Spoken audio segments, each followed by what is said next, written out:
ಪಾಲಿನ ಸ್ನೇಹದಾತ. ತನ್ನುಸಿರ ಬೇಯಿಸಿ ಉಸಿರು ಕೊಟ್ಟನು, ಬಿಸಿಲು ಮಳೆಗೆ ತನ್ನ ಜೀವ ತೆತ್ತನು. ನೀರು ಇಲ್ಲದೆ ನೆರಳು ಇಲ್ಲದೆ ಬೆಳೆಗೆ ಕಾಯುತ್ತಾ ಸೂರು ಬಿಟ್ಟನು. ಅನ್ನದಾತ ಅನ್ನದಾತ ನಮಗೆ ನೀವೇ ದೇವದೂತ. ನಿಸ್ವಾರ್ಥ ಸೇವಿನಿ ಶ್ರಮದ ಯೋಗಿನಿ, ಭೂಮಿ ಬಿತ್ತುವ ಮಹಾನ್ ಜ್ಞಾನಿನಿ. ಮುಷ್ಟಿ ಬೀಜವ ರಾಶಿ ಮಾಡಿದೆ, ಹಗಲು ರಾತ್ರಿಯ ಹರಿವೆ ಇಲ್ಲದೆ.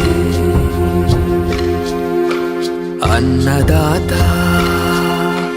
ಅನ್ನದಾತ ಭೇದ ಭಾವವು ಇಲ್ಲದಾತ ಶಾಂತಿ ದೂತ.